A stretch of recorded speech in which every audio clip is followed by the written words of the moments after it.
final do ano é sempre um bom momento para avaliar o caminho percorrido. O Globo Ciência já está no ar há mais de 2 anos, com 114 apresentações. Hoje nós vamos fazer uma retrospectiva do programa em 1986 para ter uma visão abrangente e atual da ciência e da tecnologia no Brasil. Vamos começar pelo meio ambiente. A ecologia e as pesquisas para a preservação do meio ambiente já foram assunto do Globo Ciência em vários programas. Cubatão e a Serra do Mar, a poluição do ar nas grandes cidades, a ocupação de Rondônia, o repovoamento do Mar Pequeno de Cananéia, em São Paulo.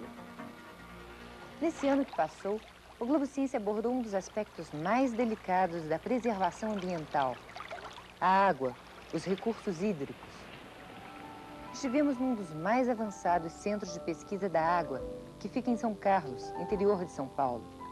É o Centro de Recursos Hídricos e Ecologia Aplicada da Universidade de São Paulo. Uma questão que é muito polêmica, muito discutida, é sobre como compatibilizar o desenvolvimento, o crescimento de um país com a preservação dos recursos naturais. Você acredita que, com respeito à preservação dos recursos hídricos no Brasil, isso é possível? Bem, é necessário que se faça essa preservação. É necessário que se utilizem os conhecimentos científicos de determinada região para inserir esses conhecimentos científicos dentro do planejamento regional e propor programas de manejo que possam compatibilizar o desenvolvimento econômico, social e industrial com a preservação e a conservação de determinadas regiões. É claro que há regiões que necessitam de uma conservação total, porque são importantes do ponto de vista ecológico. Mas isso são determinadas regiões do país, não se pode fazer isso com o país inteiro. Então, é importante que essa compatibilização ocorra e o papel do pesquisador é fornecer elementos para esse tipo de compatibilização.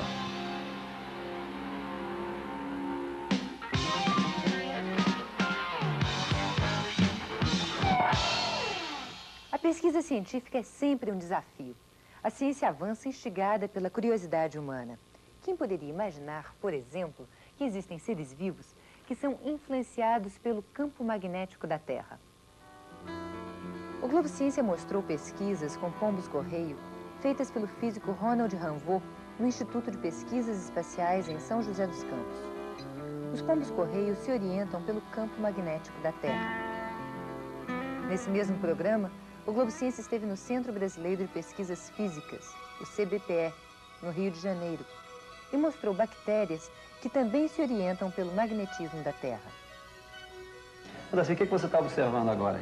Eu estou observando bactérias magnéticas que eu coletei na Lagoa Rodrigo de Freitas. Eu estou com uma gota, uma lâmina, observando no microscópio o comportamento delas. Bom, a gente está vendo também no monitor o movimento das bactérias, né? Exatamente. A gente pode acompanhar aqui pelo monitor. Você vê aqui elas chegando, eu estou com o campo ligado e elas estão aqui a gota. Aqui está a beirada da gota, essa parte mais escura, e eu vou inverter o campo. A hora que eu inverter o campo, elas vão nadar em sentido contrário. Presta atenção, você vê aqui essa mancha escura, são elas se aglomerando na beirada da gota, como numa praia. Então agora eu vou inverter o campo e você vai ver que elas vão para o sentido contrário. Invertendo, voltando. Vão voltar todas outra vez.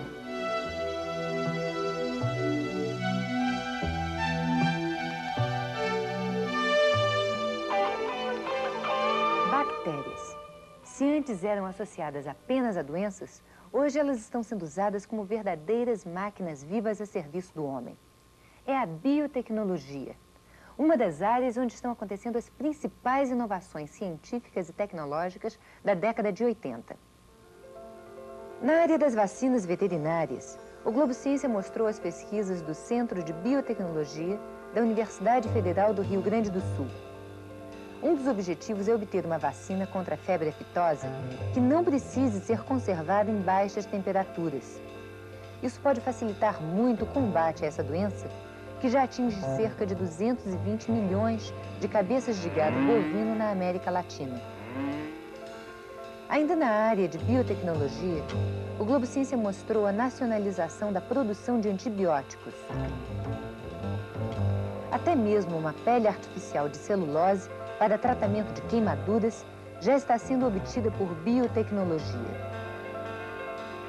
Em outro programa, o Globo Ciência mostrou o trabalho interdisciplinar da bioengenharia. Médicos, físicos, biólogos e engenheiros unindo conhecimentos para tentar compreender como o ultrassom atua sobre a consolidação das fraturas ósseas. A consolidação de fraturas muitas vezes pode demorar anos. Tudo depende do estado geral do paciente e do tipo de fratura.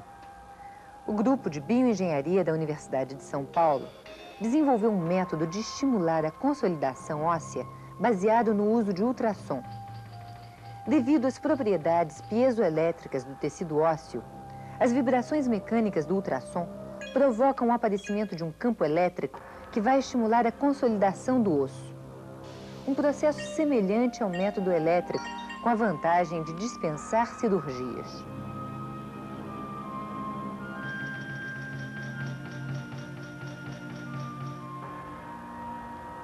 Ainda na área médica, o Globo Ciência apresentou diversos programas sobre sanitarismo e saúde pública. Vimos o trabalho e as propostas dos pesquisadores da Fundação Oswaldo Cruz na prevenção de várias doenças. O Brasil conseguiu compor nos últimos anos as chamadas doenças da miséria e as doenças do desenvolvimento. Ou seja, tudo aquilo, tétano, difteria, desnutrição, as grandes endemias, xistosomose, chagas, lepra, mas não conseguiu resolver aquelas questões mais simples que podem ser equacionadas pela vacina e, simultaneamente, conseguiu acrescentar infartos, o câncer, as doenças ocupacionais, o acidente de trânsito, a violência, o acidente de trabalho. Todas aquelas doenças estão relacionadas hoje ao chamado mundo moderno. Mas fez essa combinação ainda de uma forma absolutamente perversa, em que a maioria da população carente é que sofre as duas. Não é que as pessoas com melhor poder aquisitivo tenham as doenças do desenvolvimento e as pessoas mais carentes tenham a doença da miséria. Quer dizer, a nossa população mais carente, ela consegue ter, simultaneamente, as doenças da miséria e as doenças do desenvolvimento. No Instituto de Medicina Tropical de Manaus, acompanhamos o trabalho da equipe do Dr. Heitor Dourado sobre as doenças tropicais, que são um verdadeiro desafio para a fixação do homem na Amazônia. Na realidade, a medicina tropical ela é uma prática médica muito mais abrangente, porque as doenças que são o fruto do seu estudo, ela na realidade olha os aspectos que estão envolvendo aquele caso clínico.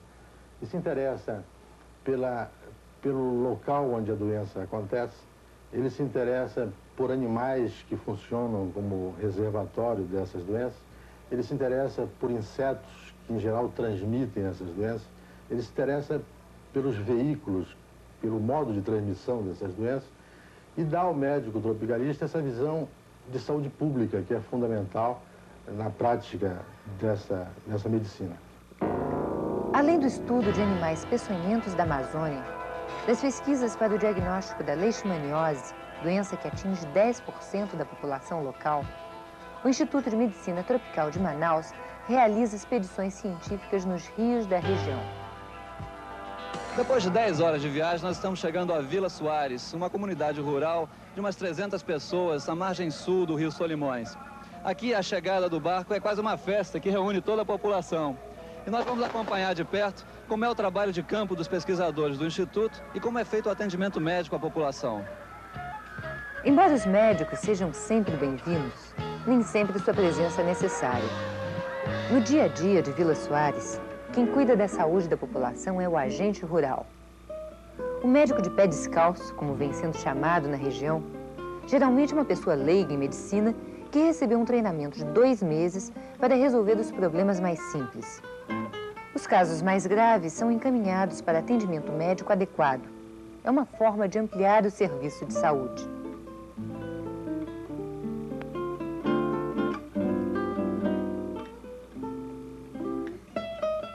As doenças tropicais são uma espécie de resposta da floresta contra a invasão do homem.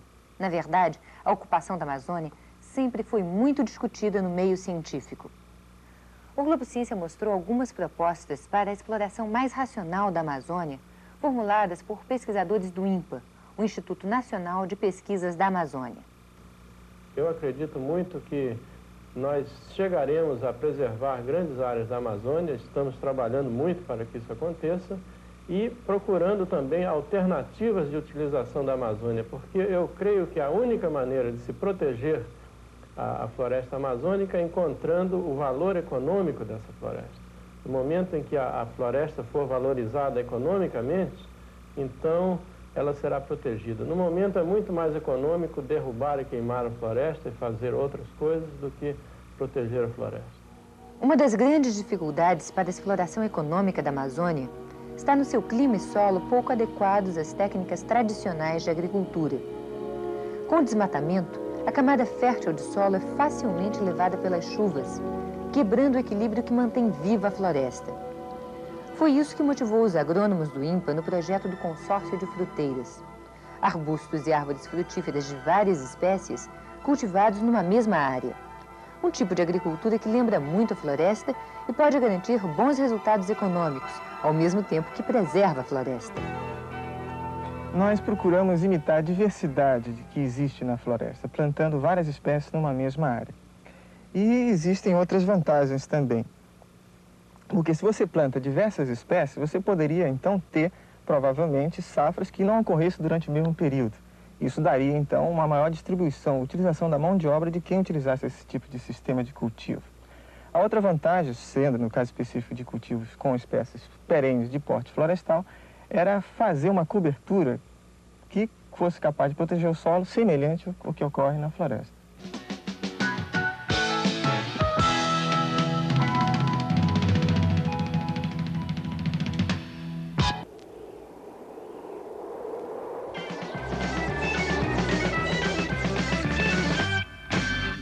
Esse pãozinho que você come toda manhã custa US$1 bilhão por ano para o país. Não é para largar o pãozinho, mas a verdade é que 2/3 do trigo consumido no Brasil são importados. Um dos objetivos da pesquisa com alimentos é encontrar um substituto para o trigo importado. O Globo Ciência esteve no Centro de Tecnologia de Alimentos da Embrapa, no Rio, para mostrar as pesquisas sobre a farinha mista de trigo e outros cereais. Com pequenas alterações nos moinhos, o sorgo e o milho podem ser incorporados às farinhas usadas em pães, biscoitos e macarrões. Os testes com provadores indicam que as farinhas mistas devem ter boa aceitação da população. Depois do pão, vamos ao peixe. A pesca não vai muito bem no Brasil. Com a pesca predatória, os cardumes estão se tornando escassos. A orientação e a fiscalização podem reduzir a sobrepesca, mas uma solução para melhorar o abastecimento é o cultivo de espécies marinhas, peixes e crustáceos, em cativeiro. O Globo Ciência já mostrou várias pesquisas nessa área. Uma pesquisa que despertou muito interesse foi o cultivo de camarões marinhos em viveiros artificiais, um projeto da Universidade Federal de Santa Catarina. Para você ter uma ideia do potencial da criação de camarões marinhos em cativeiro, somente uma fêmea adulta como essa daqui é capaz de produzir até 100 mil camarões em uma única desova. Campide, como é que é isso? Realmente, a capacidade reprodutiva do camarão é grande. De fêmeas capturadas em ambiente natural, que já estão prontas para desovar, matura, se consegue até 200 a 400 mil ovos numa só desova em laboratório.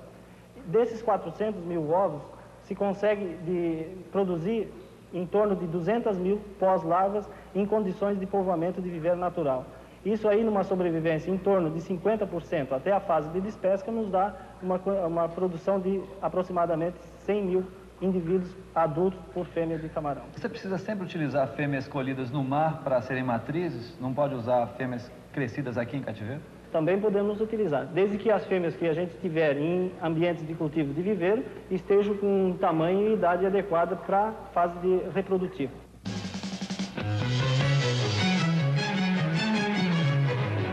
Carpa, tilápia, pacu, tambaqui. Peixes que podem entrar para valer no nosso cardápio de cada dia. A pesquisa científica possibilita a adaptação de peixes de outras regiões para o cultivo em tanques.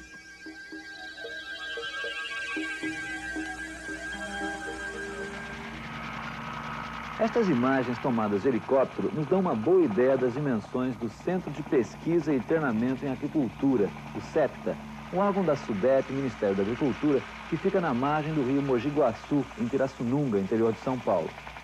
Os pesquisadores daqui contam com uma área de 60 hectares, com laboratórios, tanques e outras instalações onde desenvolvem tecnologias para a reprodução de peixes em cativeiro. Atualmente, com o apoio da FAO, a Organização de Alimentos e Agricultura da ONU, estão sendo estudadas 14 espécies diferentes, desde carpas originárias da Ásia ao tranquilo e saboroso tambaqui da Amazônia. Pode-se dizer que a tecnologia que vem sendo desenvolvida aqui no CEPTA pretende reeditar cientificamente o milagre da multiplicação dos peixes. A partir de um único casal de reprodutores selecionados, podem ser gerados de uma única vez milhares de outros peixes.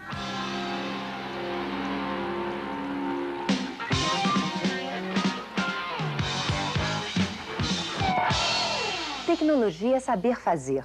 É um conjunto de conhecimentos sobre um ramo de atividade. O papel da tecnologia deve ser melhorar a vida das pessoas. O Brasil ainda importa muita tecnologia, principalmente a chamada alta tecnologia, que é cara e sofisticada. Mas aos poucos estamos entrando nessa área. O Globo Ciência mostrou como isso vem sendo feito. Em São José dos Campos está sendo desenvolvida a Missão Espacial Completa.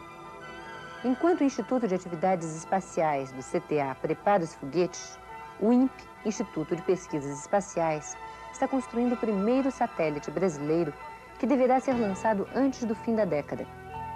Será um satélite que vai enviar imagens do território brasileiro com informações sobre o clima, a agricultura, áreas urbanas, poluição. Atualmente, essas informações são obtidas através de um satélite americano, o Landsat. Os pesquisadores do INPE já desenvolveram toda a tecnologia para a análise dessas imagens de satélite.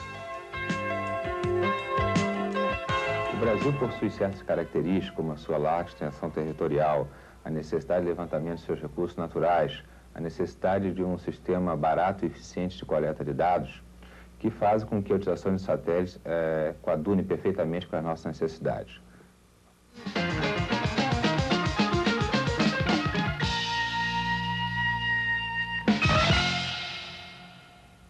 Você sabia que o revestimento dos ônibus espaciais americanos é feito com uma cerâmica que resiste às altas temperaturas durante a entrada na atmosfera? Essa é apenas uma das várias cerâmicas especiais que estão substituindo outros materiais com vantagens. O Globo Ciência esteve na Universidade Federal de São Carlos, no interior de São Paulo. A pesquisa com cerâmicas especiais realizada aqui já está sendo disseminada com o aparecimento de pequenas empresas de cerâmica na cidade. São Carlos está se firmando como um polo industrial de cerâmicas especiais. O apoio tecnológico para esse desenvolvimento está na universidade. Aqui no Departamento de Engenharia de Materiais da Universidade Federal de São Carlos, no interior de São Paulo, estão sendo desenvolvidos diversos tipos de cerâmicas, como essas aqui, que deverão ter aplicações muito úteis. O coordenador dessas pesquisas é o professor Edgar Zanotto. Que outras propriedades das cerâmicas de alta tecnologia estão fazendo com que os países mais desenvolvidos estejam investindo tanto dinheiro no desenvolvimento de materiais semelhantes a esse? Um mercado mundial de 15 bilhões de dólares é estímulo suficiente a esse volume de investimentos. Outras propriedades de grande interesse apresentadas por materiais cerâmicos são sua altíssima resistência mecânica, a sua resistência à abrasão, sua inércia química ou resistência frente a meios agressivos. Além disso, a viabilidade em variarmos a condutividade elétrica e a condutividade térmica desde valores infinitamente baixos até valores tão altos quanto aqueles apresentados por metais. A gente está vendo aqui algumas amostras de cerâmicas especiais, sendo que algumas dessas foram desenvolvidas por vocês aqui em São Carlos.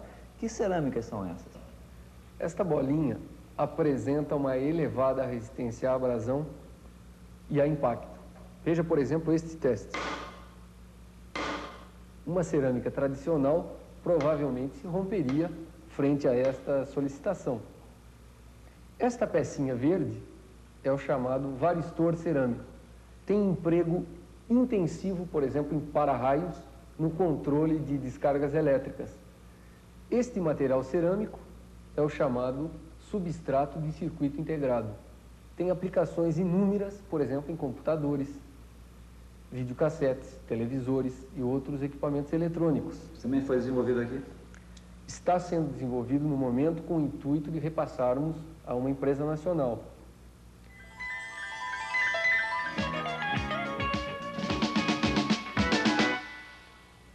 A cidade de São Carlos está se tornando um centro gerador de alta tecnologia. No campus da USP, também em São Carlos, o Globo Ciência esteve com o grupo de ótica do Instituto de Física, que está desenvolvendo uma tecnologia antes inexistente no país. Neste laboratório, onde não faltam raios laser, espelhos e lentes, 40 técnicos e pesquisadores estão desenvolvendo toda a tecnologia para fabricar instrumentos ópticos de alta precisão. Entre as tecnologias já dominadas estão as leitoras de código de barras a laser, que em breve serão adotadas nos supermercados, e os espelhos e lentes de precisão usados, por exemplo, em microscópios e telescópios. Ricardo, como é que você vê essa questão do desenvolvimento de tecnologia e de aparelhos dentro da universidade? Bom, a minha opinião, e eu acho que de todos os componentes do grupo de ótica, que no caso brasileiro, que nós não temos uma massa crítica de pessoal qualificado para esse tipo de tecnologia ou outros equivalentes em sofisticação, a universidade deve, por obrigação, além de formar pessoal, que nós precisamos de atingir uma massa crítica, auxiliar a indústria nos seus problemas mais sofisticados, de modo que ela se torne competitiva com as indústrias estrangeiras, por exemplo. Nesses tempos em que se discute uma ampla reforma universitária, São Carlos é um bom exemplo de um dos papéis que a universidade pode ter no desenvolvimento científico e tecnológico. Um outro caso semelhante, onde uma escola é o centro de um novo polo industrial, é o Vale da Eletrônica. O Globo Ciência também esteve lá. A história das telecomunicações no Brasil passa por essa pequena cidade no sul de Minas. É Santa Rita do Sapucaí, 40 mil habitantes e que é conhecida como o Vale da Eletrônica. Aqui estão instaladas 33 indústrias que fabricam diversos tipos de equipamentos eletrônicos usados nas telecomunicações. A maioria dessas empresas de Santa Rita foi criada por ex-alunos do Inatel, o Instituto Nacional de Telecomunicações. Fundado em 1965, o Inatel foi a primeira escola do Brasil criada com o objetivo específico de formar engenheiros eletrônicos especializados em telecomunicações. Do curso, que dura 5 anos, saem anualmente 150 engenheiros. Uma das características do Inatel e que é parte da filosofia de formação da escola é que os futuros engenheiros, já desde o primeiro ano, já têm um contato muito direto com a prática da futura profissão, como é o caso desses rapazes trabalhando nesse estúdio de televisão da escola. Professor Navantino, qual é a ideia por trás dessa filosofia? Bem, o nosso objetivo é quebrar um pouco do espaço existente entre a entrada do aluno na faculdade e o ciclo profissionalizante. A gente percebe que o recém-aprovado no vestibular, ele traz um anseio muito grande de um contato com a prática. E há um interstício aí, no começo do curso, de um estudo básico. Então, para quebrar, vamos dizer assim, esse gelo, nós temos atividades práticas já logo na primeira semana em que o aluno inicia suas atividades no Inatel.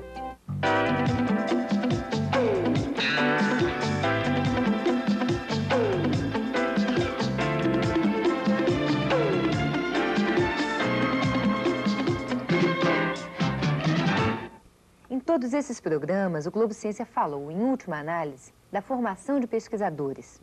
Mostramos o que é dominar uma tecnologia ou fazer uma investigação científica. Para isso, nós contamos com o apoio do FIPEC, o Fundo de Incentivo à Pesquisa Técnico-Científica do Banco do Brasil.